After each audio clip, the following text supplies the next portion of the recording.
The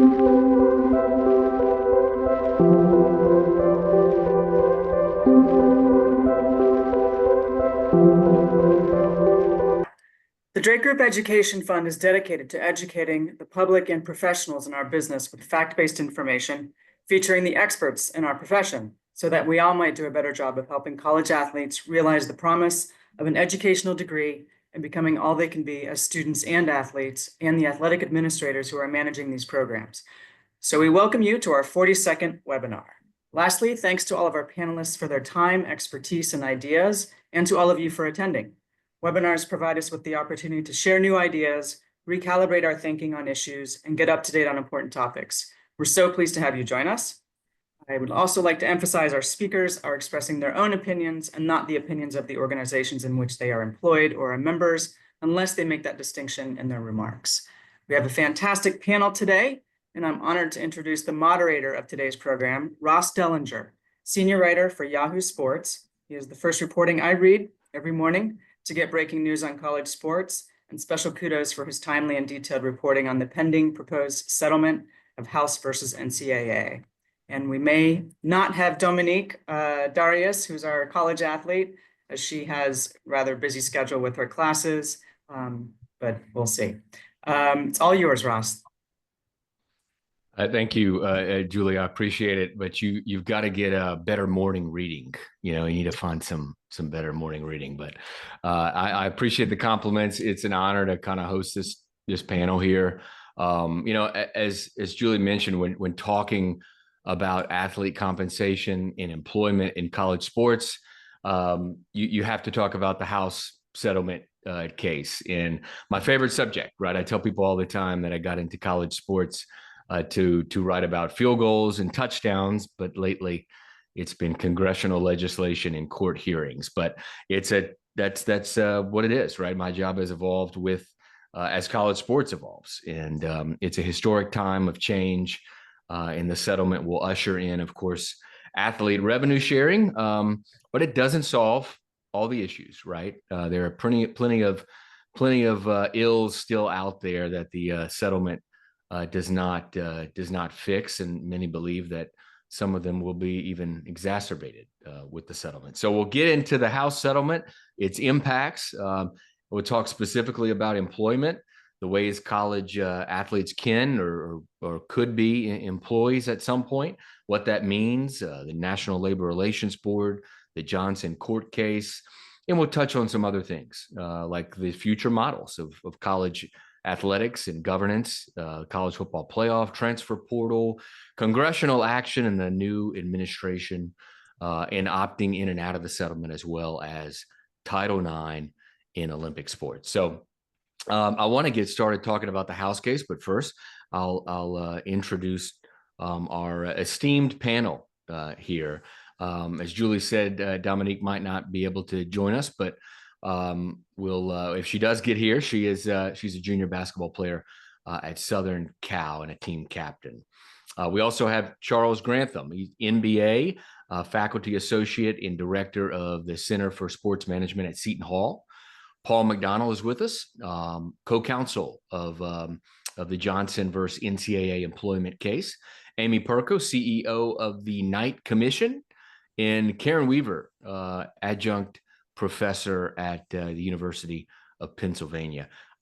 Karen, I'll throw the ball to you to get us started. You're there at Penn. I want to start with the House case, because it really, everything kind of filters down from that we're going to be discussing.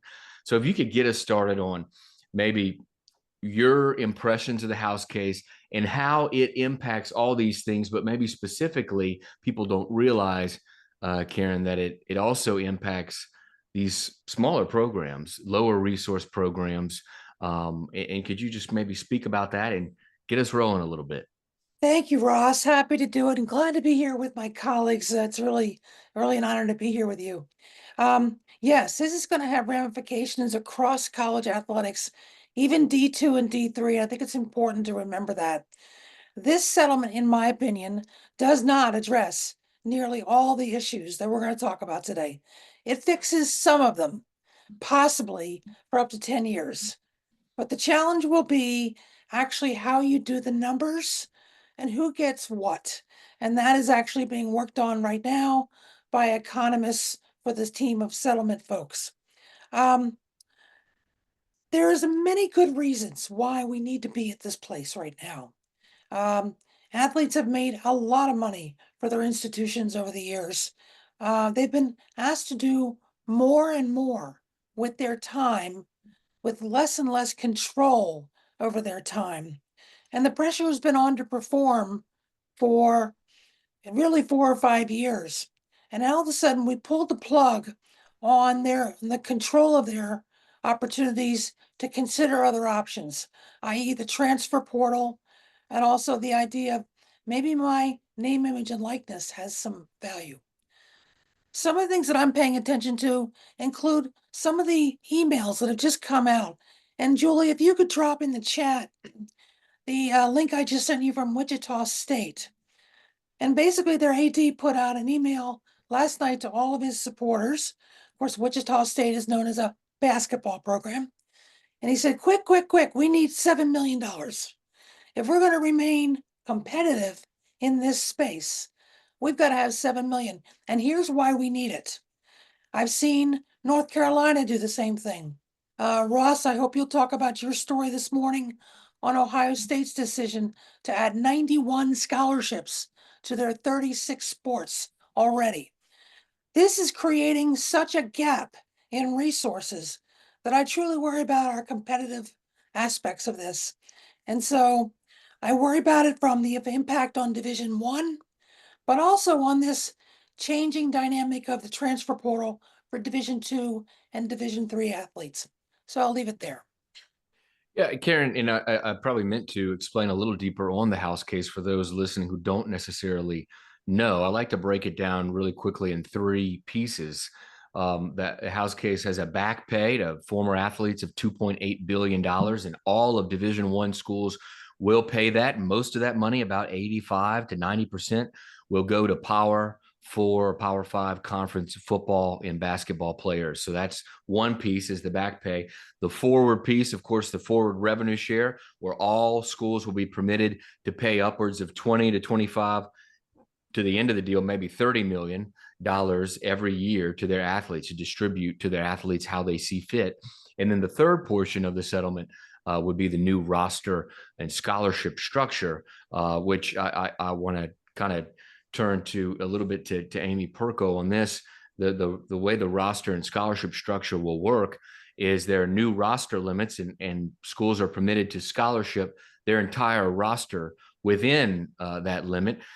Amy, what have you heard? A couple of things. What have you heard on how schools are going to pay for this rev share going forward, and will they use state funds and student fees? Because we know a lot of Group of 5 programs use that. I know you have a good chart that shows the breakdown of that, and also if you could talk about the roster situation and the impact on Olympic sports.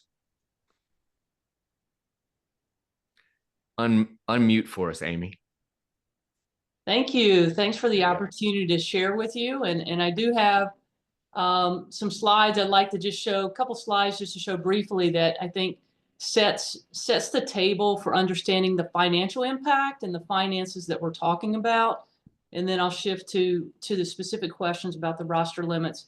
And again, just as a basic understanding, the data I'm going to be showing comes from each Division I public institution's NCAA financial report. So this is in our Knight Newhouse College Athletics database, is the basis for that data.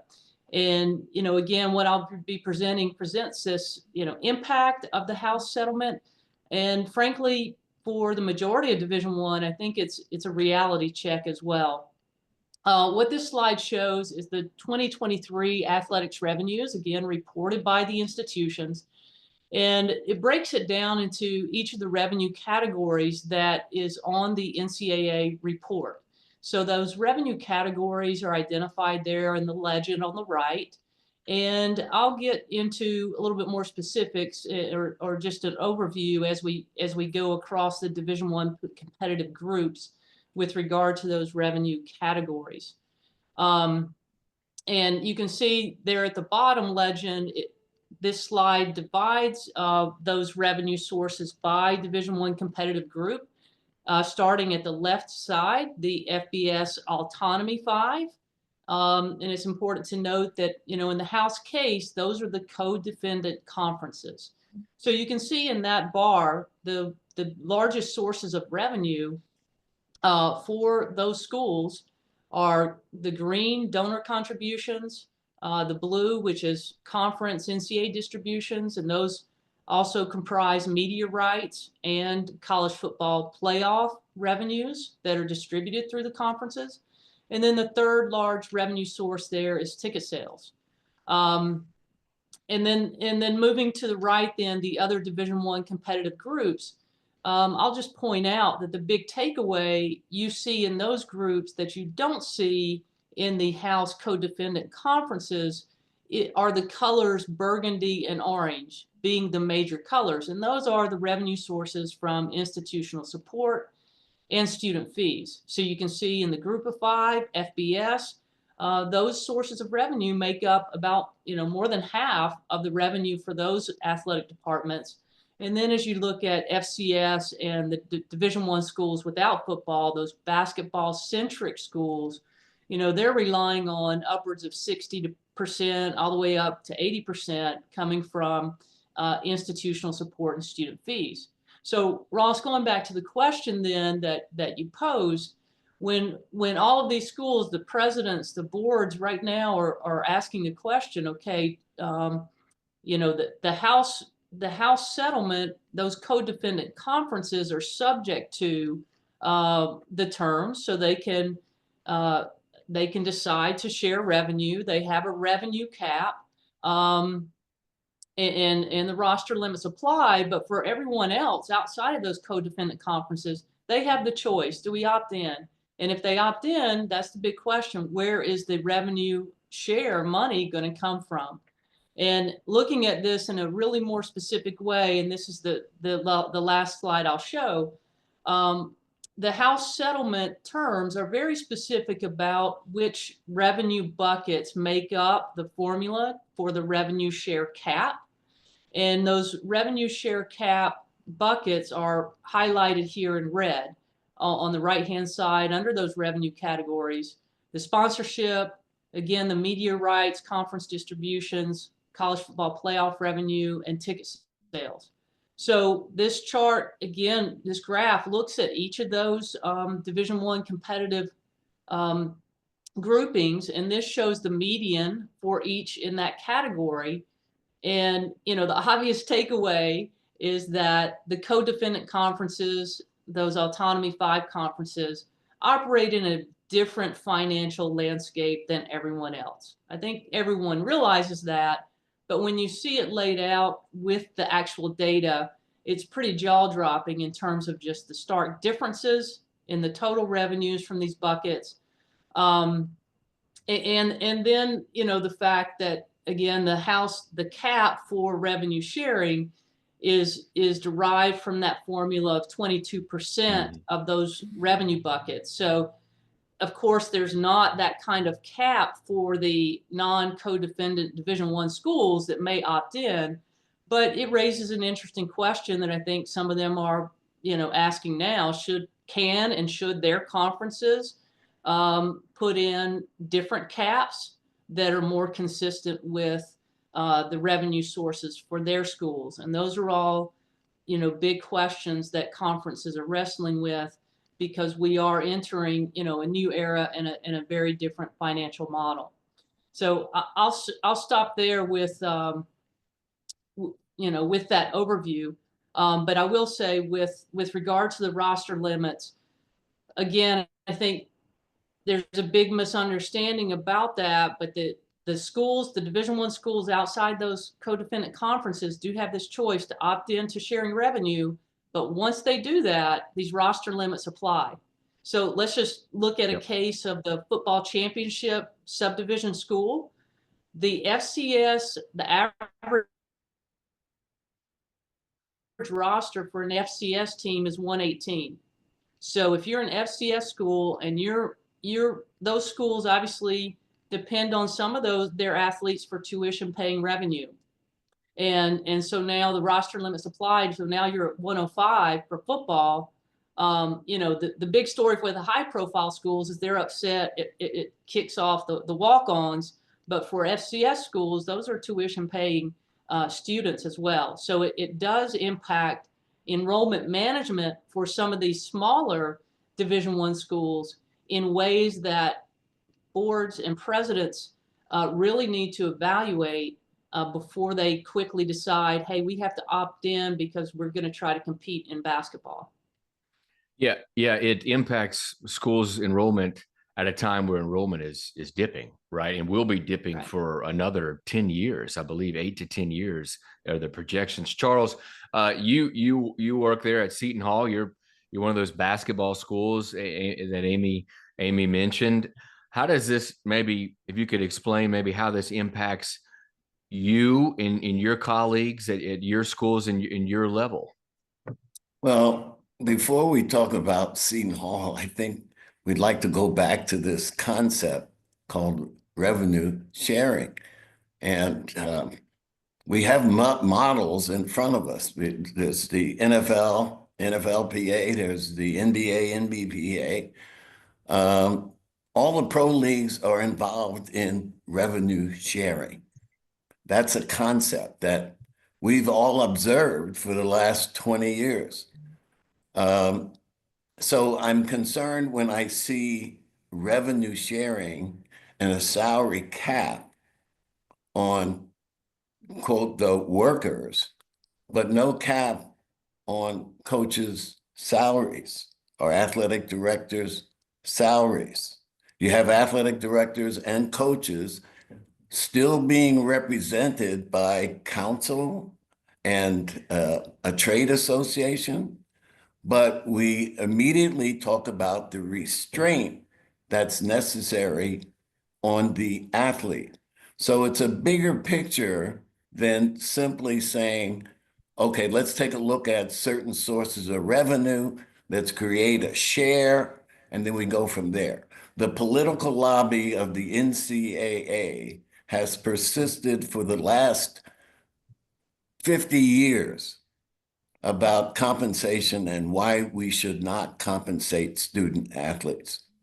In this House settlement, I don't see an acknowledgement that what athletes do is actually work and not play.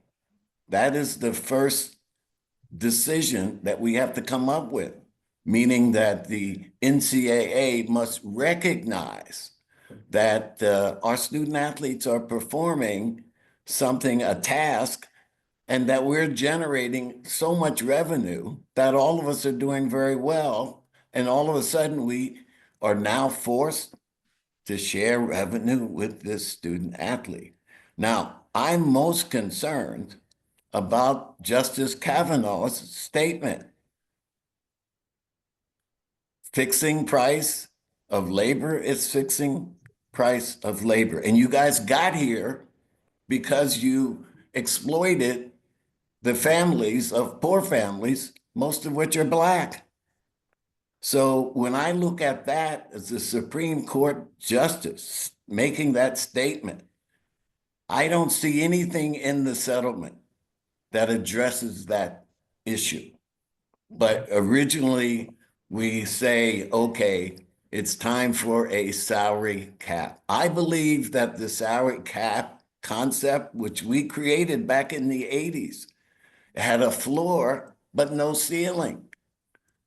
And so why are we jumping into a hard salary cap without discussing what is a fair and equitable share of that revenue and who is representing the student athlete in this discussion?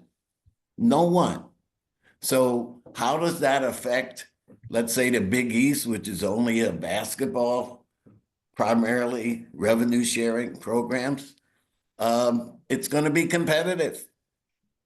And it's Whether or not the commissioner opts in or the schools opt in is a question, because I think they feel they're going to be negatively impacted by agreeing to a certain percentage that they must pay without having equal access or having a stronger voice in that determination.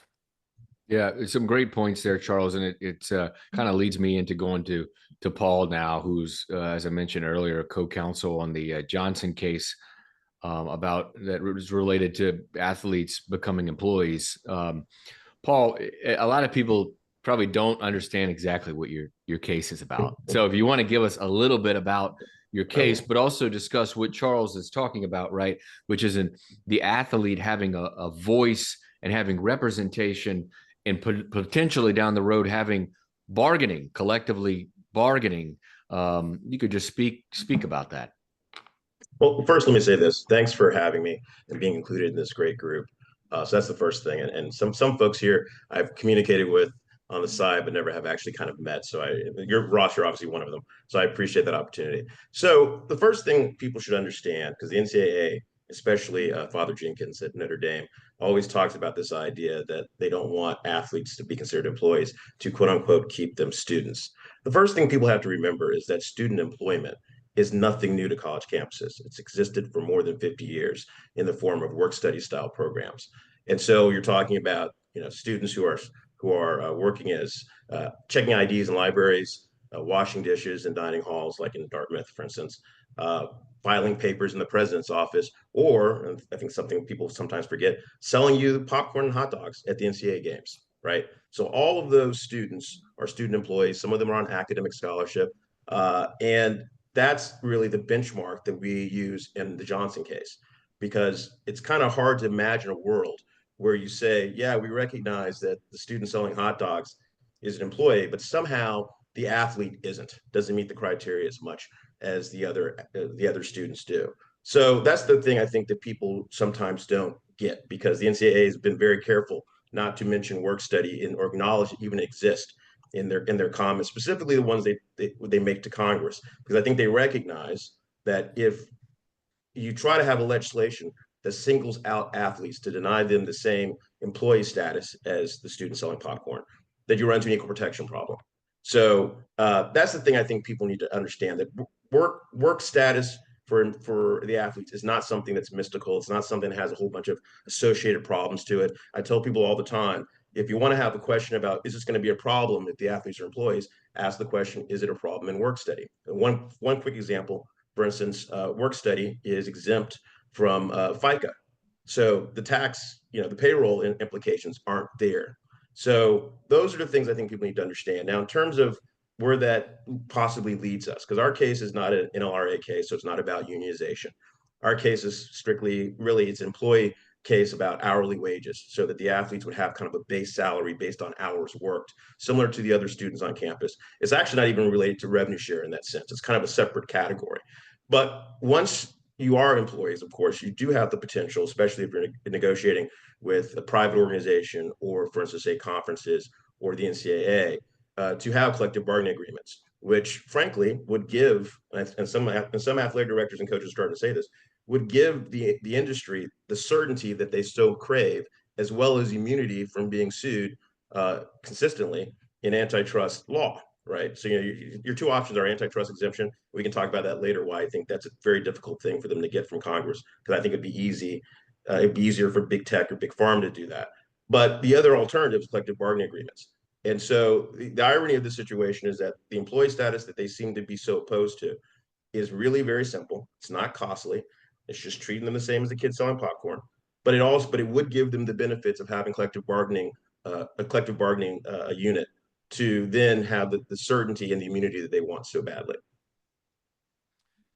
Paul, we have actually, and I'm going to remind everybody, you could put your questions. We'll start the Q&A kind of more around 3 o'clock in about a half an hour or so. You can put your questions in the Q&A tab down there. And there's one that I want to get to now, just because it talks about, it's asking about this. It's asking about how all of this, right, how the House case will impact the Dartmouth men's basketball case and in the future collective bargaining. And I don't know which one of you guys want to take that, but how will the House case, or will the House case at all, impact the Dartmouth case, the NLRB, and there's a case in LA, of course, USC with the NLRB as well. Any takers? I mean, I think the first thing we have to recognize is we're unsure at this point what the NLRB will look like, right? I mean, we have an idea of what the new general counsel the position that the general counsel will take. I don't know what impact they may have on the cases that currently exist in terms of how far down the line they already are. I don't know if I mean, there's some writing I've seen. Professor McCann for Sportico talks about, hey, it may be, too far. The horse might be out of the barn, right? In that regard.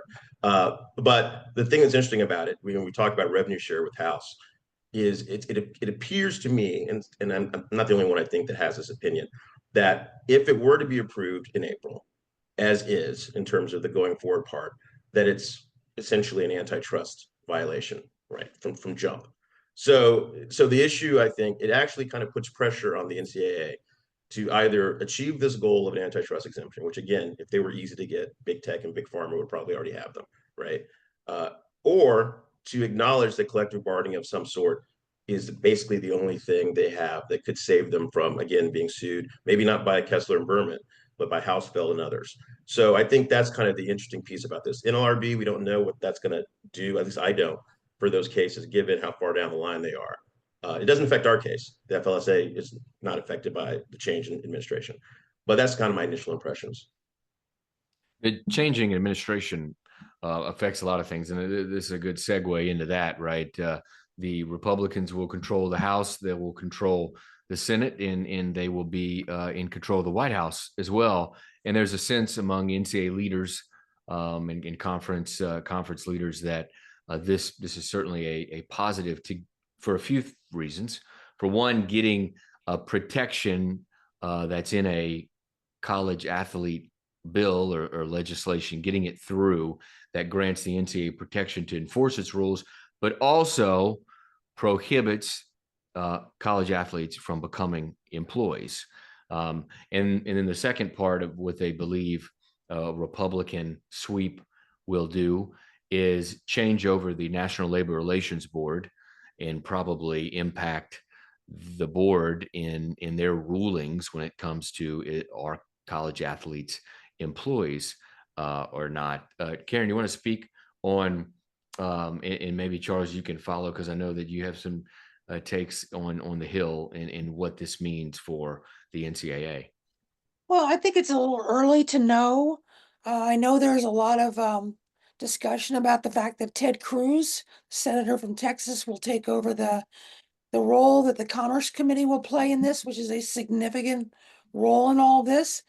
Reporting, including yours, Ross, has indicated that the committee is leading heavily, at least the reporting is, towards the NCAA's version of things, which could quash this whole idea quickly. But I think, as Charles and Paul and Amy have mentioned, there are so many other legs to this that are not addressed from the House settlement that we're not done with this. And even if with the change in administration, we're going to have significant issues. And part of the reason I wanted to join this webinar today was to say, presidents, trustees, athletic directors can't just sit around and wait. They've got to start strategizing about where they sit in this ecosystem, because once the decision's made, you're either in or you're out. And you have to decide what's best for our institution. A school like Wichita State, which I dropped into the chat earlier, is an interesting study. They've put a lot of energy into basketball. I've talked with some colleagues from the Atlantic 10. They're putting a lot of energy into basketball. But we don't know what that means for every other sport. And in an environment where many of these schools are subsidized 50 or 75% of their athletic department revenues come from the college. They don't come from media rights. So you've got real tension from faculty, from students who don't want to be charged student fees, to say, wait a minute, I don't want to be responsible for this. You've already cut my budget. So I think that's something that's important to remember. Charles, on the Hill, what do you expect from a Republican sweep when it comes to college athlete legislation and rulings on employment in Title IX as well?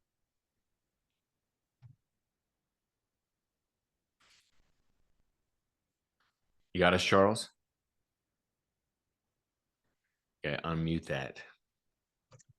Well, you know, when you get my age, okay, you can see the things lining up and you know what the outcome will be.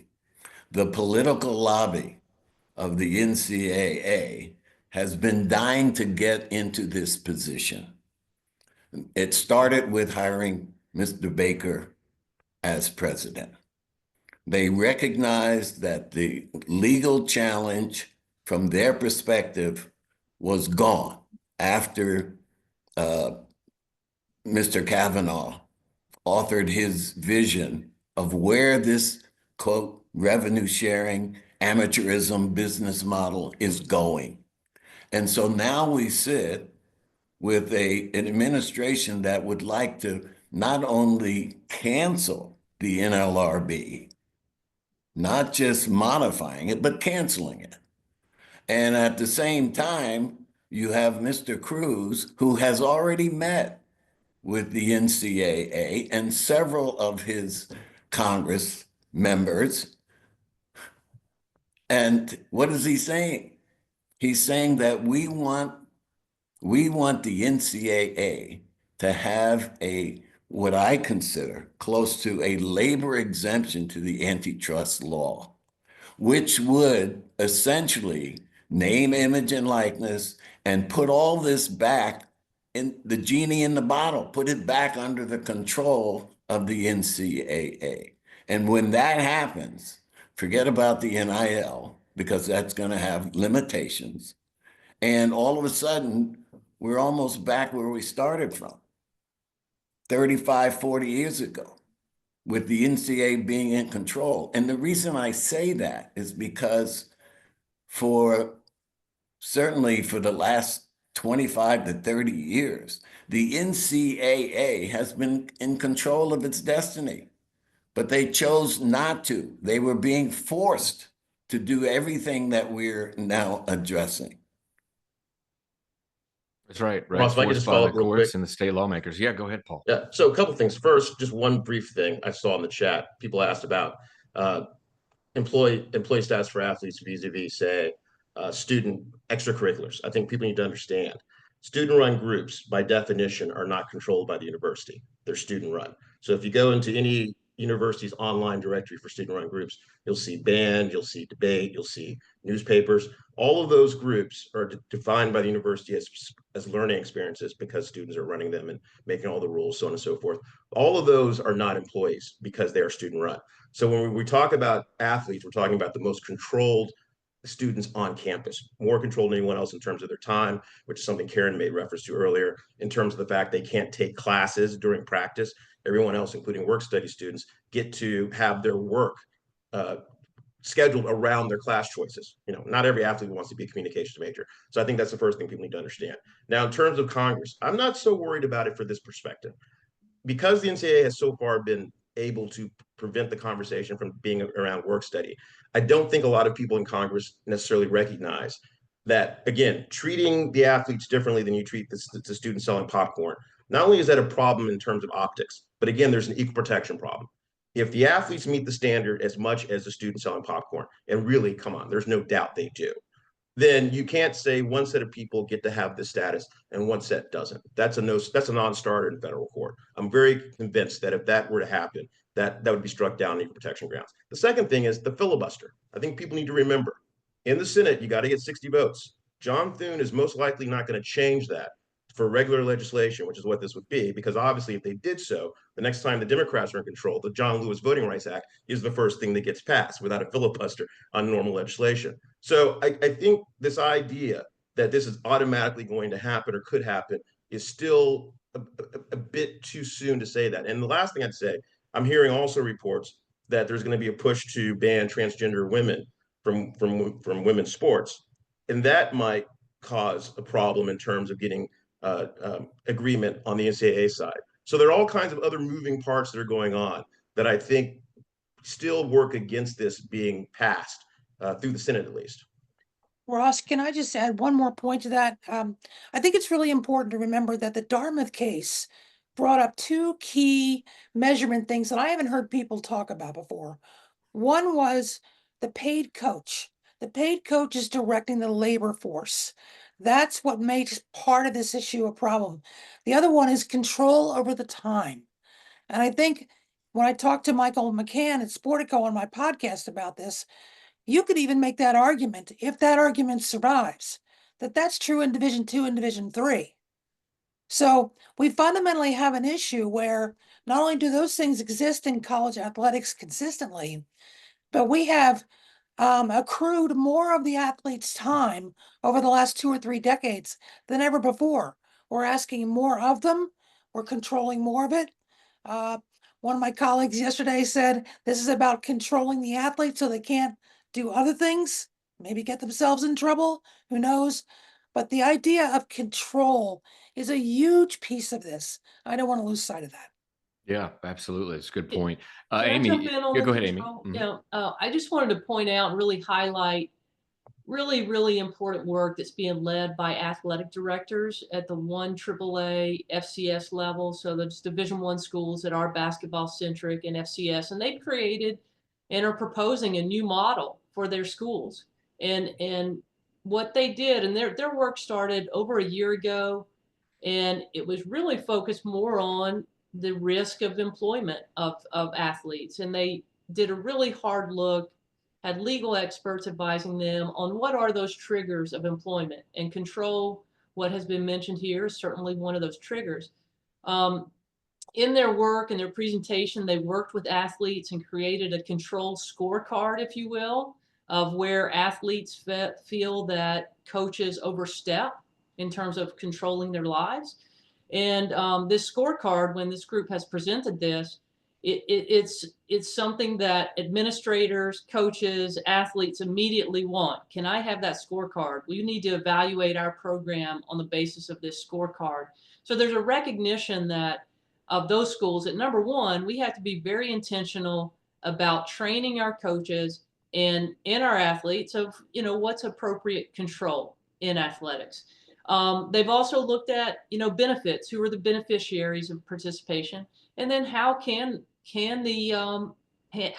those schools better integrate athletics participation to educational outcomes?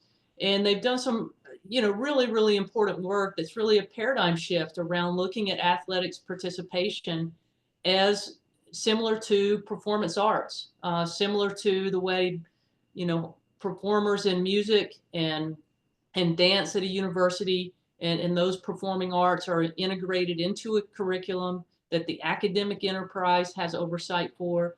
And so that's the work that's happening there. They presented to the Knight Commission in September, and I would just recommend that anyone who's interested in that, take a look at that, take a look at their slide deck and follow their work. It's really important work because there are hundreds of schools that are operating as we know, a very different financial level, a very different mission, and the conversation just quickly turns to what's happening in 70 schools that they're operating in a high entertainment, very high revenue model, and so the solutions obviously being created, and this is a problem of the past, have been the solutions have tried to apply to everyone the same way, and there's recognition that doesn't work. Let's create our own model that's more consistent with our mission, more consistent with our finances, and the experience we want, most importantly, the experience we want to provide to our athletes. And we'll, as a follow-up, we'll get the links to their presentation and slide deck so that everyone can see that. Yeah, I was there for that meeting here in DC in September, and I think that everybody will agree that Division I is too big to be managed by one set of rules. In fact, FBS and maybe even the Power Conference group is too big to be managed by one set of rules. And the NCAA is in the middle, I know, of overhauling the governance with heavy input from the Power Four commissioners. And I think the idea is that the Power Four will have more authority and more autonomy on decision making, and kind of do a lot of things differently. Piggybacking off of that, there's a great question in here about football and basketball players and employment. If football and basketball players are identified as employees, does that extend to all other sports, volleyball, tennis? And if so, what about student performers in like a symphony orchestra? Are they all employees? The question really boils down to what's the boundary between students' extracurricular activities that are considered employment versus the educational experience, right? The amateur, the experimental educational experience. And that's a big question that we see in all this debate. I don't know if anybody on our panel wants to address that. Paul, I would assume you had some thoughts.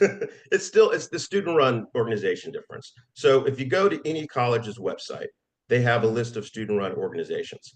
And it's everything, again, from band, debate, the newspaper, all these things, the students make the rules. Sometimes they're responsible for even raising money and doing. A perfect example of this in terms of sports is intramural and club sports, right? They are not run by full-time coaches. They can have an advisor who might be part-time, but it's not an enterprise. And so that's the distinction. You don't have any school that lists NCAA sports as student-run, because we all know they're not, because there are rules that the athletes have to abide by. The most significant one, I still think people have to recognize: athletes cannot schedule classes during practice time. They're not allowed to, and that impacts. If you go to the goals study, there's a study the NCAA does every so many years. Goal, literally spelled goals. I forget what the acronym's for, but it talks about how all the athletes, they can't take classes they want to take. They can't major in things. They have more restrictions placed upon them than any other student on campus. And you don't have that with student-run groups at all. And it also actually plays into a question I see in the chat about the GLAT test. The reason why the Third Circuit didn't use the GLAT test in our case is because there's an academic benefit. Universities exist to give students academic benefits. The only students on campus who are restricted in how they can access those benefits are athletes. So that's something I think people have to remember. I know it might be something that, depending on whether or not you are around athletes or have talked to them, you may not appreciate that. But the athletes are the ones that are most controlled by the university in every aspect of their life, from dawn to dusk. One of the things that's interesting is that I think you see a lot of these models that have come out. Some of them backed by private equity, the Smash Capital model, the Lynn Perna model. And what these models do is break off football, right? Break off FBS football, break off power conference football, and treat them differently, not just in rules, but also in pay and in compensation, right? And Amy, I know you guys for a while have encouraged the NCAA to do this themselves and split off FBS football. If you could maybe expound on that a little bit, and maybe it plays into all this what we're talking about, because obviously football is probably 90 to 95% of the quote problems that we all deal with. In separating it out may be a solution. Yeah, thanks for the opportunity, Ross.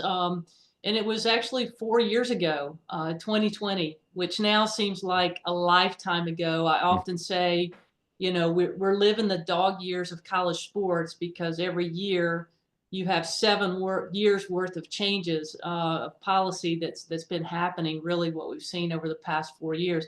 But in 2020, we issued a report and made a major recommendation that it was time to create a new separate entity to govern big revenue football, and separate from the NCAA.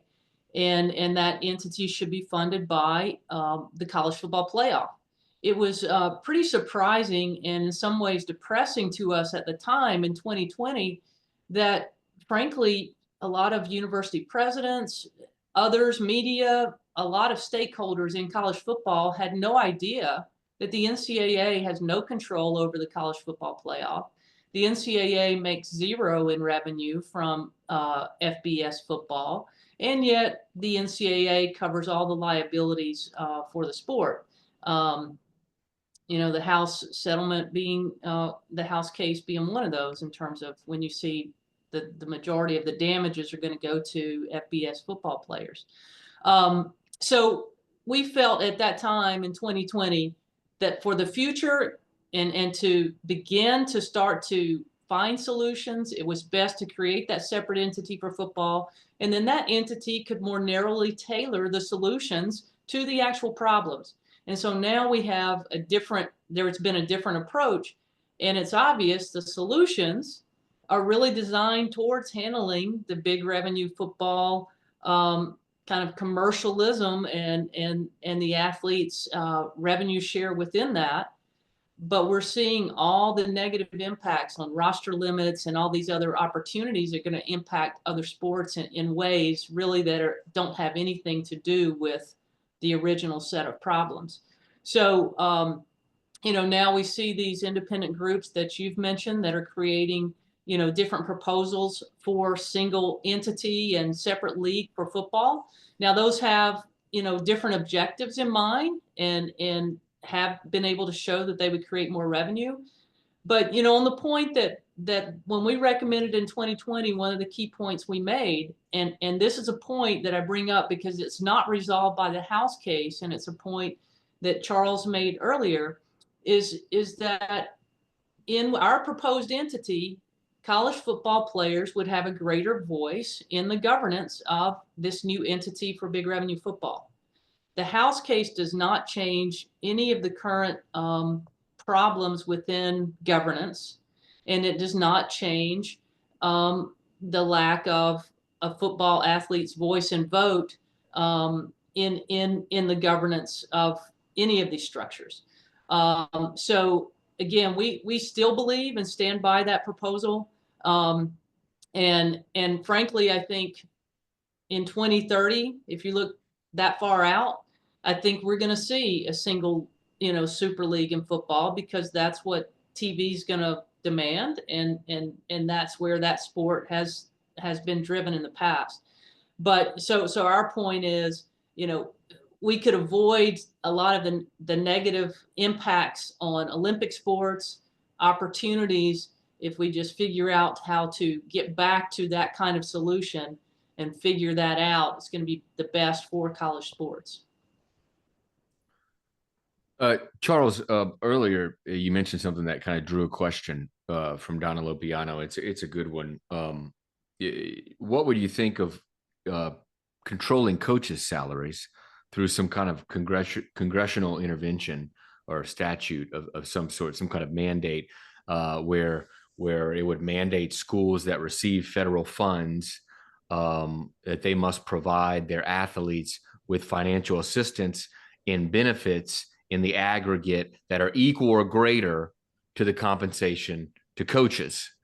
Do you ever think that that's possible at all, that Congress would do something like that? I assume with the Republican sweep, the answer is probably no. I mean, again, if we all sat back and say, what kind of model would be fair and equitable? We had a chance to do that, or the NCAA had a chance to do that, but they chose not to. Instead, they take the position that they must be legally forced. And I keep stressing that because it's an attitude that clearly has to change in order for this system that we're all looking for to be fair and equitable. And I don't see any guidance from Mr. Baker, who came in strictly to deal with the political solution, the political lobby of the NCAA, as powerful as it is. That's what he was brought in to do.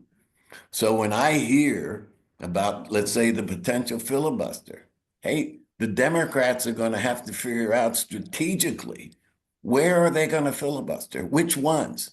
I don't think this problem will be high on their list. Yeah. So the coaches, listen, I think the NCAA lost their legal position trying to put a lid on coaches' salaries. And that since then, it's been placed on the quote employee, i.e. the player. Yeah. Hey, That Ralph, leads me. Yeah, go ahead, Karen. I just wanted to jump in because Charles said this about lobbyists. We have so many lobbyists working on this issue from all sides. It's incredible. But I've been paying attention to the lobbyists for the Olympic sports Mm. because there's about 22, 23 of those sports who are truly horrified that their issues are not being discussed. And yet those athletes so often represent the best academics, the best representation of athletes on the campus, those kinds of things. And so I'll be very interested to see if those lobbyists make any headway in trying to advocate for them, because it feels like this idea of an Olympic pipeline is like way down the list. And yet we've got an Olympics coming up in the United States in 2028, where we're going to expect our athletes to perform. And I don't think we've even thought about that. A great point, and I'm gonna plug myself real quick here as I'm typing a link into the chat. I just posted a story that I wrote about a month ago that highlights a lot of that. It was a very as you mentioned, Karen, very overshadowed thing. The new roster structure will eliminate at minimum about 4,000 roster spots for everybody, most walk-on spots, but a huge portion of them Olympic sports spots. And you're seeing it happen right now. And it's signing day happened. We're in the signing period right now. And you're seeing scholarships be pulled from commits. You're seeing rosters be reduced as everybody's trying to get down to that new roster limit. So it could have a real severe impact. And like you said, the Olympic sport Coaches Association groups have gotten together. They've hired several lawyers. They've hired several lobbyists to lobby on the Hill for that. And it kind of leads me into something else I wanted to talk about here. And that is how athletic departments are handling all of this, from tiering sports to deciding if you're going to opt in to the settlement or not. The idea is if you opt into the settlement, you're allowed to share revenue with athletes, but you also have to stick to this roster structure, and you have to go through the new enforcement model and clearinghouse that is being created. If you opt out, there's a thought, at least right now, right, that you don't have to follow the roster structure, but you cannot share revenue with your athletes. So I know, Amy, you have some thoughts on how athletic departments are opting in, trying to make that decision, opt in, opt out, and how they're tiering maybe their sports in a way which would include potentially reallocating scholarships from Olympic sports and resources from Olympic sports and moving them up to the higher generating sports. Yeah, I would make a couple points. One, Title IX and is a big question in terms of how it's going to apply, obviously, to direct sharing of revenue. But also, I want to make the point that Title IX applies to decisions around tiering sports, which sports you're going to tier and how then does that impact equitable treatment. And Janet Judge presented to our group in September and provided a fantastic overview of what we know and what we can expect moving forward with regard to Title IX and its application. And so I know that that link to that meeting has been put in the chat for those who would want to reference it later. So I would start there in terms of that being a big issue, and one that frankly I think is being overlooked by presidents and boards at this point in terms of whether they're going to opt in. And I think for the non-co-defendant institutions, it would be best if they hit pause for a moment to make sure that they're understanding these kinds of implications, both to how they're going to afford that different level, but also, you know, the impact on opportunity, because opportunity is, you know, one of those values of NCAA participation. And so we know the direct result will be more limiting to opportunity. And going back to what was pointed out earlier on, the finances of you know, some of these athletic programs, the smaller Division I privates in particular, look at, you know, athletics as an opportunity to help drive enrollment. So there's that impact as well. In terms of the Olympic pipeline, that's something that should certainly be a priority. You know, you look at the stats, and obviously Title IX and Olympic sport development at our universities has been America's secret sauce and the reason we've been so successful in the Olympics. And so it's certainly a point that needs to be a priority of study moving forward. Yeah, absolutely. One thing we are seeing is, and it goes back to Donna Lopiano's question earlier about coaching salaries. At least right now, we are seeing the impact of athlete revenue sharing on at least power conference football buyouts and firings, right? We may not have a power conference football coach fired this year. And if there will be any firings, it'll be a very low number, and most athletic directors are citing the revenue sharing on the way. So it's almost informally creating a change there. When you have to come up with $20 to $25 million next year, it's a little harder to pay a coach $15, $20, $25 million not to coach. So that's been interesting to watch. Last thing, and then we'll get to questions, is the transfer portal. You know, the revenue sharing agreements that schools are sending out to athletes, which has started, you know, there's a question on whether they're binding or not, and whether it will limit the transfer in the movement. I'm curious if any of our panelists have thoughts on the future of the transfer portal in the movement of players tied and impacted by these revenue sharing agreements with their schools.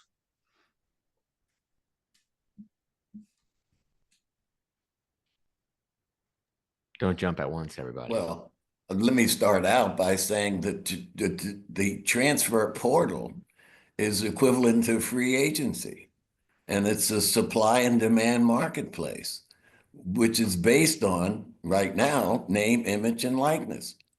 So I only see that as an opportunity, let's put it this way, from a conference standpoint.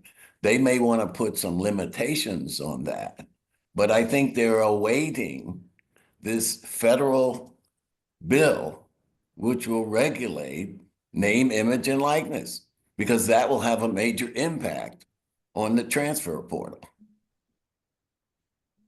Yeah, great point. We're going to shift it now to questions, and we have plenty. So buckle up, panelists.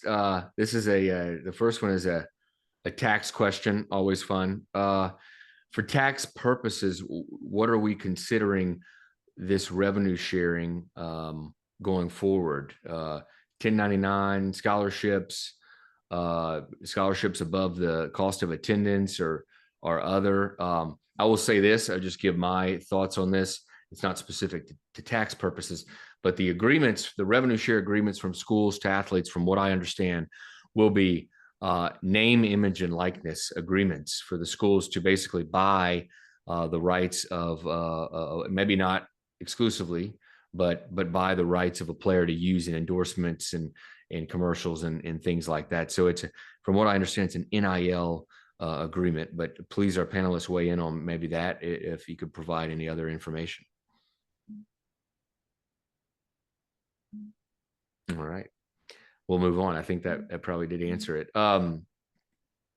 I guess here's a question about a CBA, collective bargaining agreement.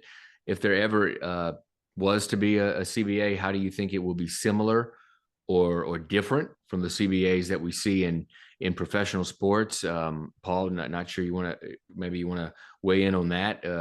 There's certainly a good amount of groups, player association type groups that are kind of emerging, we're seeing in college athletics right now, probably trying to really their goal trying to start a collective bargaining. And Paul, you mentioned it earlier, but there's a lot of coaches that have come out publicly in support of collective bargaining because they know, right, it would in a way level the playing field and provide some structure and regulation.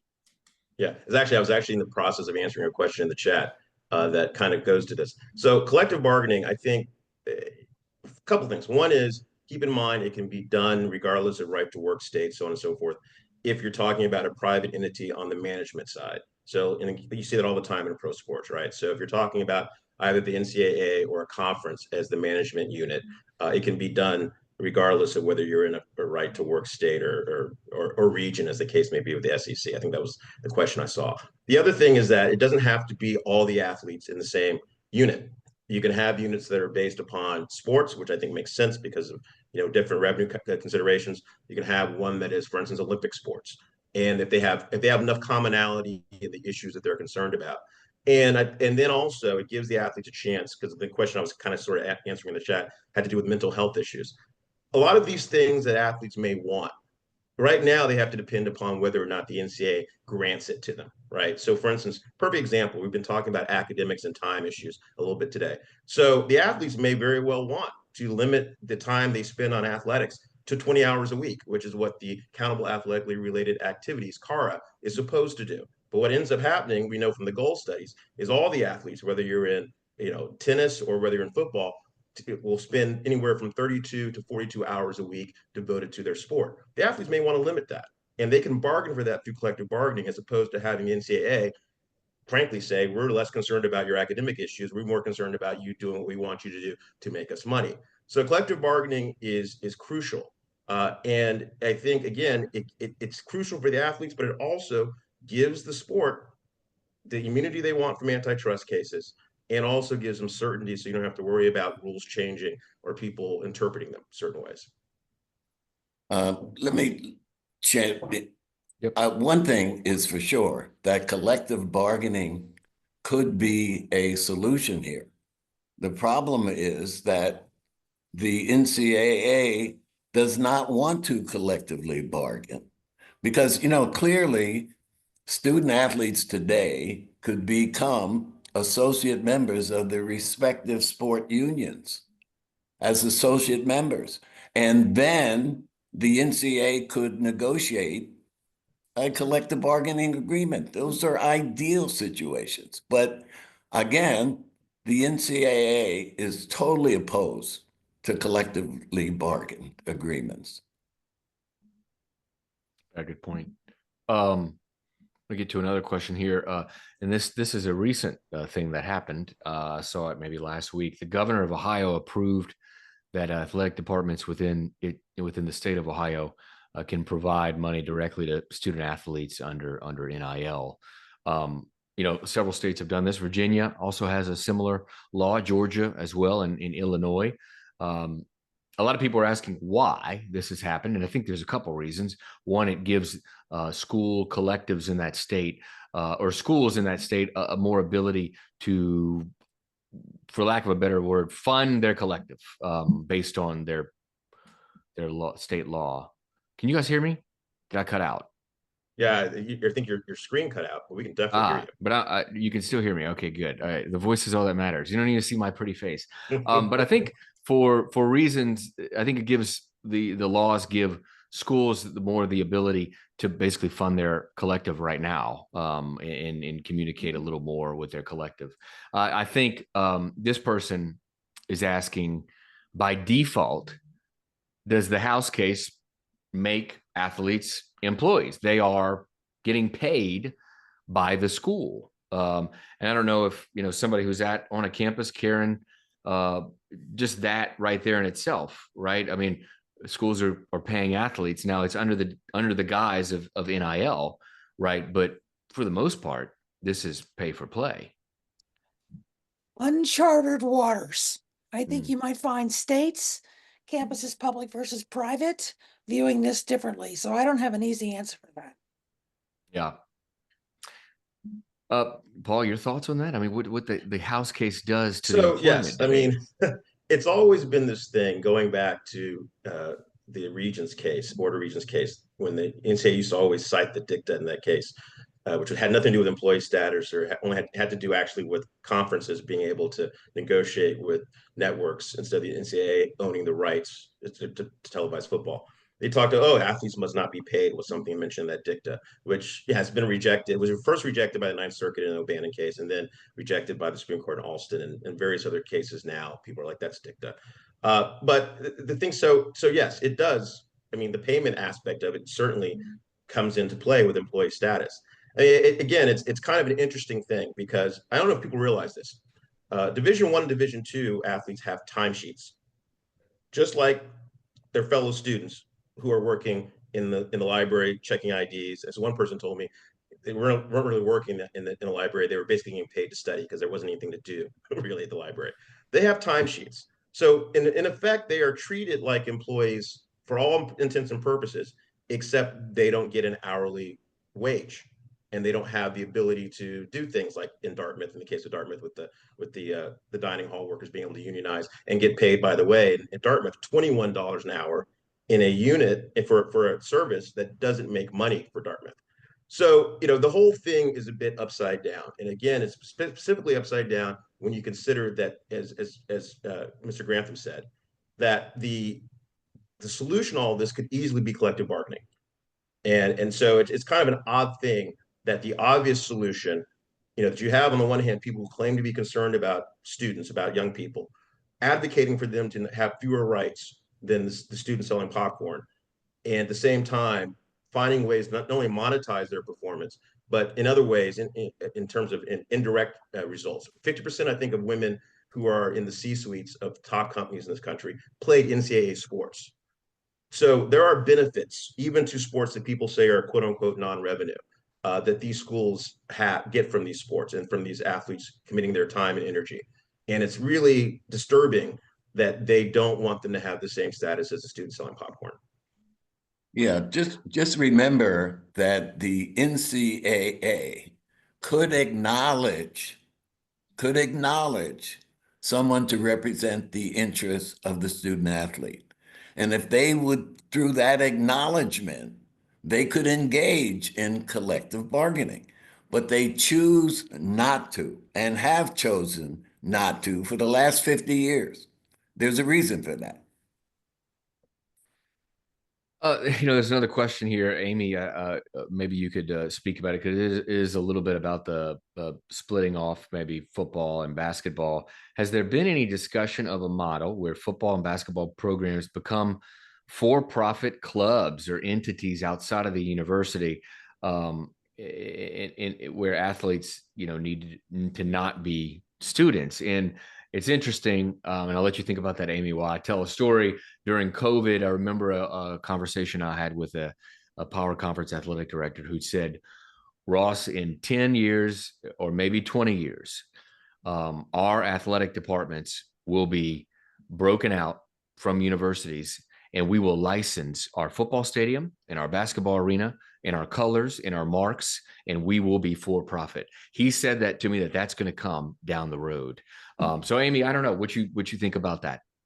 Yeah, there certainly have been discussions around that. There's no formal paper that I can point to that outlines that kind of how it would work in all aspects. But it certainly, I would just say, from a personal standpoint, this is not a Knight Commission, but I gave a presentation, I don't know, 2018, so well before House case and all that, but that looked at just kind of a thought exercise of how would it work if you had, football in particular set up as potentially auxiliary units of a university, maybe similar to the way universities treat university hospitals. It's an auxiliary enterprise, and there's a separate kind of status or arrangement with those football players. And again, using that medical school analogy, medical school residents are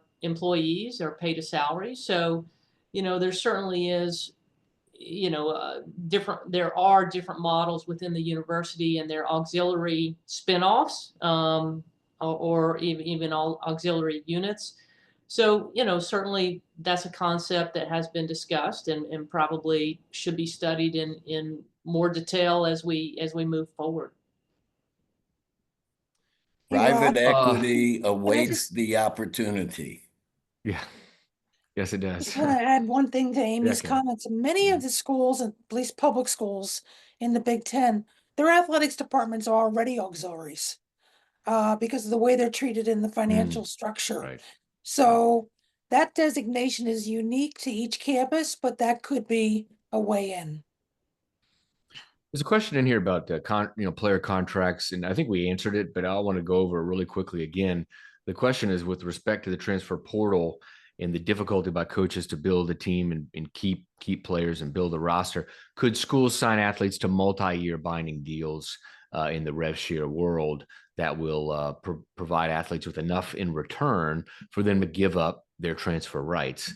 And I think that's ideal for schools, obviously, and coaches and administrators. There is a injunction, a court injunction, I believe. I can't remember the state, maybe Ohio, get them all confused. Either Ohio, West Virginia, or Tennessee has an injunction involving transfers.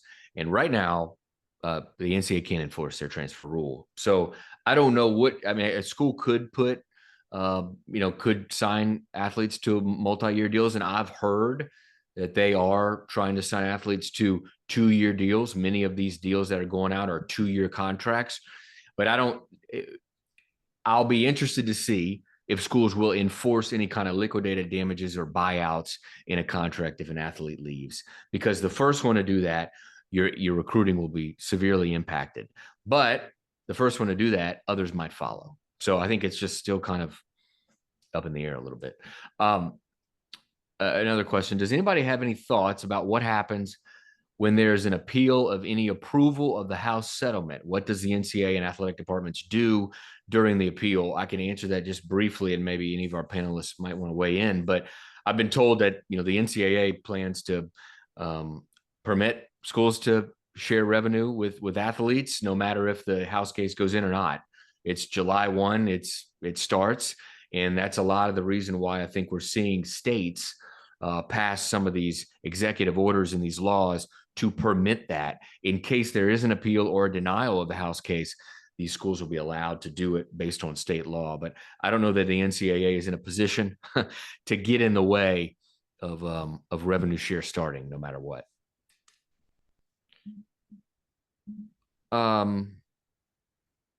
Donna, here's a question from Donna again. What if athlete financial assistance was tied to educational incentives and not limited by federal limits for student loan programs? So what if an institution could offer, say, $1 million for graduation from its school or some kind of substantial pay for internships related to an athlete's academic major, basically money tied to education and to academics.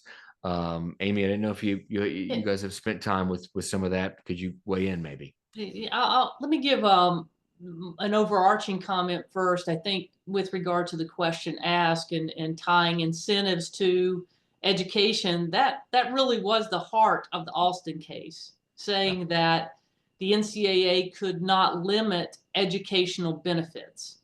So the Alston case, if you look at it, was much more narrow than what it's been given credit for in hindsight. And some of that's because NIL, as you know, happened around the same time and happened because of different forces at play. But I wanted to use that point as well as a jumping off point for what's behind me on the screen. If you can read it, it's Care Champion. And that was a report that we put out in 2021.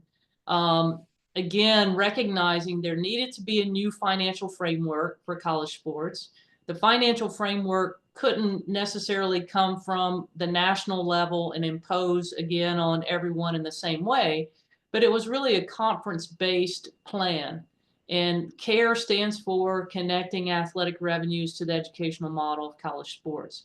So just a brief point within that, there's a set of principles that we said, should be driving that model. And one is incentives incentives, values should be tied to incentives, or the incentives should be tied to values at the conference level, institutional level, and then there should be components within financial responsibility.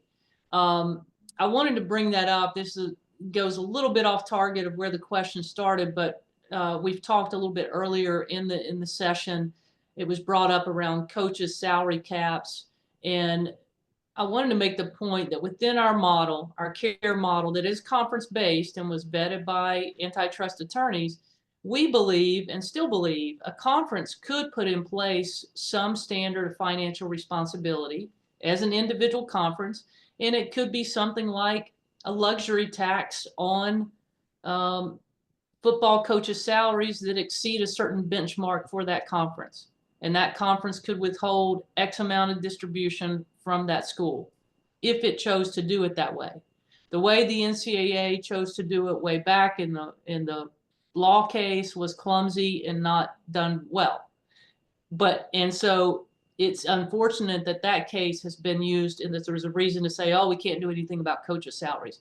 We believe institutions could do something about coaches' salaries if it did it in an individual conference way and in the ways that looked at incentives and penalties. That conferences assess financial penalties all the time on institutions for various things within their policies. They just have not chosen to go down this road in trying to exercise some financial responsibility and management within the conferences. And Ross, let me just add one more point about that.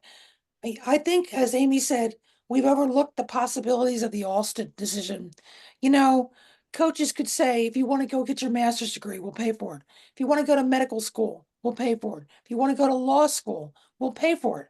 That's a tremendous amount of money that we're losing sight of that could be extremely valuable down the road. Absolutely. And yeah, to make Karen's point, if Alston had existed without NIL happening at the same time, I think that would have been maximized, that we would have seen more significant educational benefits happening. But you know, NIL took it in a different direction. Right. There's a question here from Daniel Rasher. I don't know if he's the Daniel Rasher from the House Settlement Expert case, but and it's an interesting one. It's one I've heard asked plenty. Is when Tom Brady tried to decertify the NFLPA and use the antitrust laws to create more competition in the NFL, Roger Goodell asked the court to put the union back together. In other words, is a competitive marketplace for college athletes really better for athletes than a collective bargaining agreement where schools and conferences and the NCAA could negotiate an outcome that is possibly less lucrative for the athletes? And this is part of something why coaches, in a way, have been coming out publicly in support of collective bargaining, because in some administrators too, a lot of them privately, but they know that this will actually could benefit them more, because it's such an unwieldy, kind of unregulated system right now, that a collective bargaining will bring rules to it and perhaps benefit the school side. So I don't know if anybody, you know, has a suggestion on that, but there's a lot of talk from player association folks that are trying to get a college sports player association started. They have said it's been hard to get players together because, as they say, there's in order to you need pain, as one of them told me, you need pain in order to unionize. And right now, from players, there's not as much pain, right? Because it's unregulated, uncapped system right now, paying them, and they can move freely. So is a collective bargaining agreement really better for them, Paul, or anybody else who wants to weigh in? Of course it is, because they have a say. I mean, it's still the case. I mean, I think something that Karen mentioned earlier at the beginning, she talked about the House settlement being a 10-year settlement. That's a 10-year sunset. And Charles, I think Charles also mentions as well, that, I mean, at the end of this 10 years, things could go back to the way they were.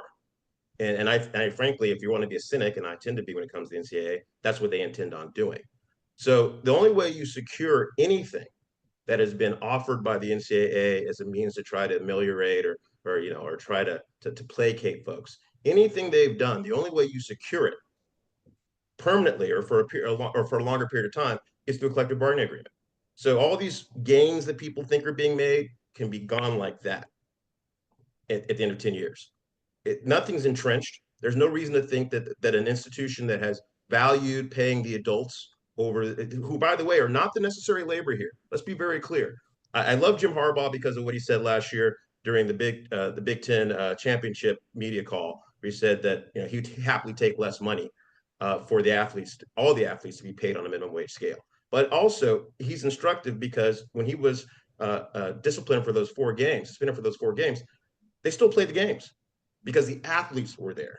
So that's the thing I think people have to remember. I mean, collective bargaining is always the best thing for a group of workers because it's the only way they are not left to the whims, if you will, of management. And there's some situation where maybe management is pro-worker. I guess Ben and Jerry's. There are not many.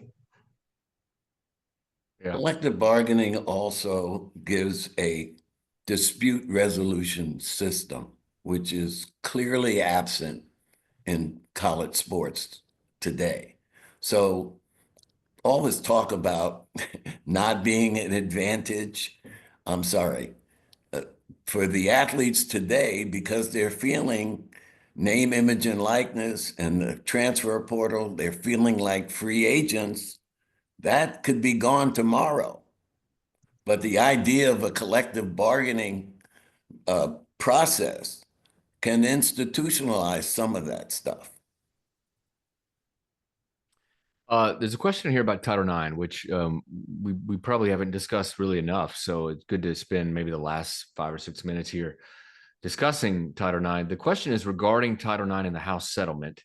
What are potential remedies for women athletes who opt in to the settlement but may not be aware that it precludes them from filing Title IX complaints? I'm a little confused on the question. I don't know if they're talking about the back damages or the forward damages, but either way, right, we know that women athletes will not get as much distribution for the back pay and probably the forward pay too, because many schools are using the back pay formula, which about 85% is to football and men's basketball. They're using it going forward to the rev share. They're thinking that would justify the forward pay is the back pay formula. Now, I don't think the settlement precludes any Title IX complaint. You could still have Title IX complaints. I think most agree, and many probably on the panel here believe probably that based on the distribution going forward with the revenue share, there will be Title IX complaints. There will be Title IX lawsuits coming based on the distribution. But anybody want to speak on Title IX and the issues with the House case and the revenue distribution back and forward? Yeah, I'd love to say, just make one really important point. Ross, I'm glad you brought up the formula for the back damages, and that you also said what I know that you're hearing from schools, ADs, that they plan on using that similar back damages formula for their going forward plan. And again, I'll reference our September meeting. We had Janet Judge, I think most know, very well-known Title IX expert attorney, provide her analysis. And she was very clear in her analysis that the back damages formula is based on the plaintiff's schedule of back damages. The House case and the consolidation of the cases that make up those settlement terms are not a Title IX complaint. So the Title IX was not considered in the back damages. Moving forward, this is about institutions sharing revenue with athletes, and Title IX will apply to those financial benefits and should apply to those financial benefits.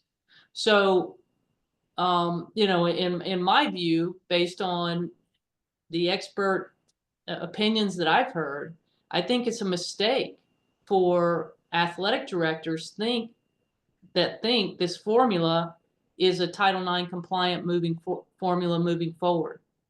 That And that's one of the big unresolved issues is how will Title IX apply to athlete revenue sharing? And I don't think we're going to have a clear answer on that until there is federal legislation or some federal guidance on that, or after complaints are filed. Yeah, a lawsuit, right? And there's one going on right now. It's not over the revenue sharing, but it's over in a way, it's over revenue sharing from a collective in the University of Oregon. And that's an ongoing case right now. Nancy Hogshead has put some stuff in the Q&A about.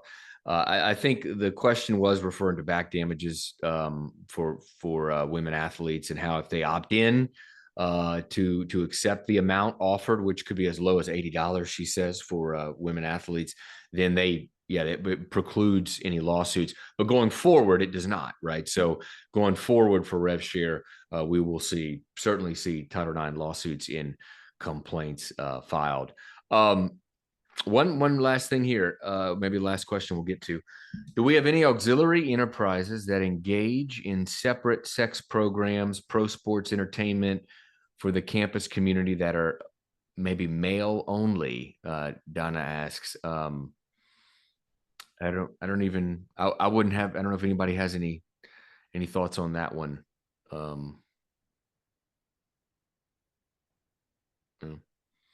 Would athletes, last one here, would athletes being employees eliminate Title IX protections? This is a great question. Would athletes being employees eliminate Title IX protections, especially given the recent 11th Circuit decision? Yeah, and I actually was just typing up something on that. I'm not aware of which 11th Circuit decision is being referenced. Here's the thing, and I'll be honest, I'm not a Title IX expert. I always tell people that I don't want to tell you something that I don't necessarily know. I will say this, because the NCAA has always talked about student employment, again, with athletes as if it's something new. But student employment, we know, has existed for more than 50 years. And whether it's subsidized positions or work study style programs that aren't subsidized. If Title IX applies to the institution, generally speaking, in terms of the opportunities it has to provide, and if it's been operating with student employment, I'm not sure why the athletes becoming employees would somehow be something so different than what's already existed on campus that it would change the way things are implemented or the way things are enforced. I think that's kind of the main thing I want to leave with people is that student employment is not a big deal. It literally, like I said, if it's not an issue with the students who are working in the offices, it shouldn't be an issue for the athletes. There's no reason for it to be. So to me, unless there's something specific that the schools are not doing in regards to other student employment, I don't see why it would cause a problem with the athletes. Any last words for anybody? We got a couple minutes left here. I'm not sure anybody. We addressed a lot, but if there's anything else anybody wants to say, Karen? I have one thing, but I'll wait. I'll jump in. Go ahead, Karen. Just about this idea of athletes as employees and unionizing for years, decades. Many schools, not all, have fought their graduate students unionizing. The graduate students have always wanted to have more of a say in their stipends and their tuition coverage, how their hours are managed, those types of things. It strikes me as kind of like the same messaging coming for athletes. Well, this is the way we've always done it. We don't know how to deal with this. So no, you can't unionize. I think if we start to think about those two things being more similar than they are different, it might help us understand where the sticking points are for presidents. Well, I appreciate all the panelists being here. It was an honor. I have one last thing. Paul, go ahead. Yeah, just one thing, just for folks to know, because I think people don't know this unless they happen to see my opinion piece in Sportico. Just so you know, and Charles made reference to the fact the NCAA doesn't have any legal argument against employee status. They really don't. So just so people know, the legal argument that they did advance that was slapped down by the Third Circuit over the summer in our case was essentially comparing athletes to prison labor under the 13th Amendment slavery exception. Not even kidding. The Third Circuit said in its opinion, we disagree with the comparison of college athletes to prisoners and refuse to equate a prisoner's involuntary servitude as authorized by the 13th Amendment with a tradition of amateurism in college athletics. That's just to let you know how bankrupt the NCAA is. Putting aside the issue, of course, how many Black folks are involved in the revenue sports, but that was their legal argument, that we should be able to treat athletes like prison labor, like we own their labor, because our amateurism rules should be treated the same as the 13th Amendment slavery exception. I just think that's something people should know because it didn't get a lot of press. It's one line in the opinion, but for me as a Black man, it meant a lot. Well, let me add to that. Let me add to that. Because my question was to them then, well, which are they, prisoners or slaves? That's where they got this plantation mentality. By that, that comparison to that case. Van Skyke v. Peters is the case, by the way, for people who want to look it up. The case is Van Skyke v. Peters. They've been using it for a decade. I was there when they first used it, and the Seventh Circuit wouldn't let me talk about the case in Berger v. NCAA. So yeah, just so you guys understand, that's who we're dealing with on the other side of the equation. That's who we're dealing with. But there's no mention to that. There's no mention of that in the House settlement. No mention. Right. Yeah. Well, guys, we're out of time, but I was honored to host the panel, and I appreciate the Drake Group and all it does, and all you guys for joining us as participants and as panelists. Take care and stay up to date on all the news on Yahoo Sports, and shoot me an email for questions or tips. I'll put my email there in the chat. So thanks again, guys. Thank you. Appreciate it. Take care.